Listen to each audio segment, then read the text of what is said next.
Estamos de volta à sua companhia para lhe trazer mais um episódio da Escola Bíblica. Ontem nós terminámos, de alguma forma, com um sabor amargo, porque queríamos dizer mais coisas, mas o tempo terminou, então guardámo-las para este episódio. Pedro, não gastando muito tempo, qual é o sumário de hoje? Hoje vamos observar, tentar compreender como é que as cartas de Paulo aos Gálatas, e ainda há pouco tempo aqui estivemos longo tempo sobre esta carta, mas vamos voltar um pouquinho a ela para perceber como é que Gálatas e Romanos são duas epístolas que estão ligadas através daquilo que tem sido o tema aqui dos últimos episódios, através da preocupação do apóstolo com estas heresias que na igreja dos Gálatas já estavam presentes e que ele queria evitar que chegassem a Roma. Ok, então vamos pegar na Epístola aos Gálatas hoje para podermos fazer uma leitura introdutória em Gálatas capítulo 1, para lermos dois versículos, o 7º e o 8º versículo.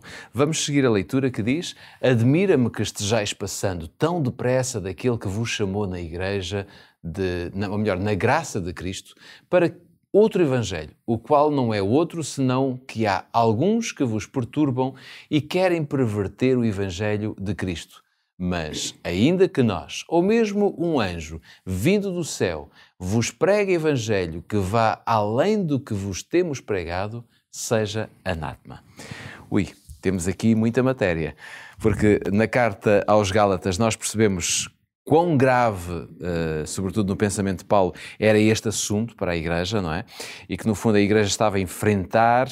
E nós vimos que nos últimos programas, que justificou, de alguma forma, o Concílio de Jerusalém, nós vimos que houve ali várias temáticas muito precisas. Podemos relacionar este assunto com a carta aos Romanos, este que acabámos de ler em Gálatas? Sem dúvida. Nós lemos em Gálatas e percebemos até que ponto o apóstolo Paulo foi assertivo. Isto ajuda-nos a compreender então que o apóstolo Paulo, quando escreve aos Romanos, ele está a escrever em grande parte motivado por quê? Motivado precisamente pelo objetivo de que este mesmo problema não atingisse de maneira tão presente a realidade da Igreja, portanto, em Roma.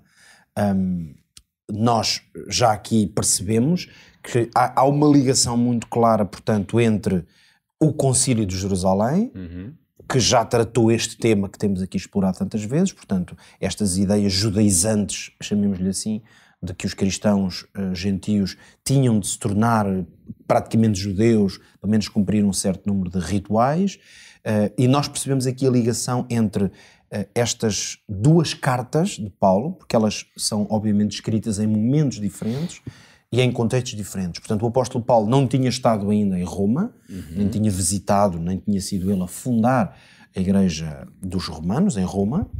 No entanto, a igreja na Galácia, essa sim mais da sua intervenção, quando da sua passagem ali, na sua viagem missionária, e portanto, a realidade que une estas três histórias, se quisermos, o Concílio de Jerusalém, a carta escrita aos Gálatas e a carta aos Romanos, é precisamente a tentativa de Paulo e dos apóstolos em geral de mostrarem o verdadeiro lugar da lei.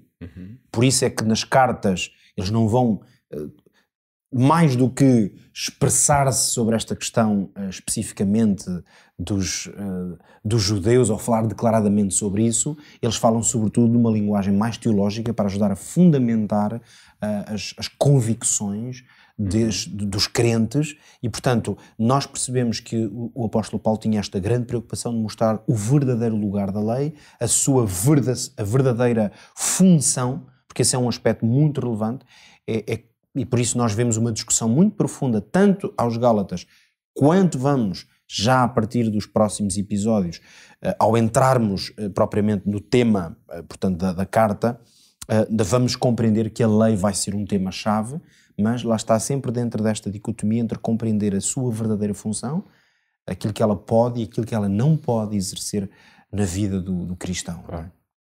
É evidente que isto leva-nos à seguinte conclusão: algumas pessoas, alguns cristãos, e agora tentando atualizar isto para nós, porque importa refletir sobre a nossa própria experiência, no tempo em que vivemos, na nossa relação com a Bíblia e com a mensagem da Bíblia, que nos desafia. Obviamente, quando nós estudamos a Bíblia, fazemos sempre constantemente nesta perspectiva de perceber a que é que ela nos desafia hoje. Claro. Não é? E talvez é isso que nós devemos preocupar-nos no nosso estudo da Bíblia.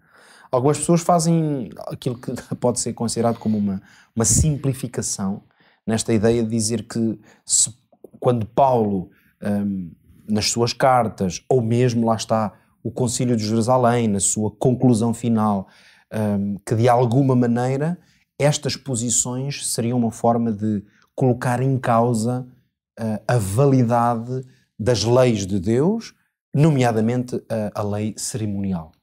E é importante refletir e responder claramente a estas questões. Em primeiro lugar, dizer que, historicamente, ou seja, aquilo que de facto aconteceu é que o argumento, aquilo que estava a tentar ser preconizado pelos apóstolos, nomeadamente por Paulo, era se os conversos, gentios, deviam ou não ser circuncidados. Essa é que era realmente a questão.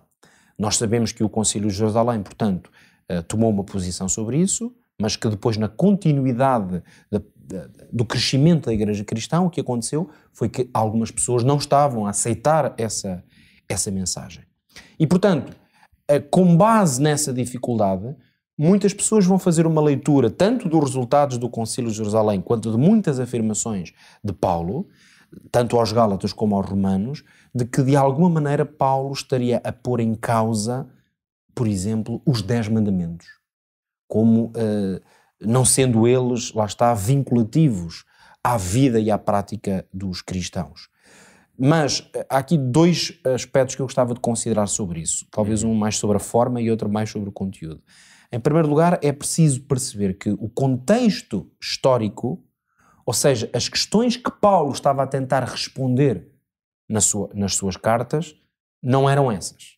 Portanto, não era a lei moral que estava em causa.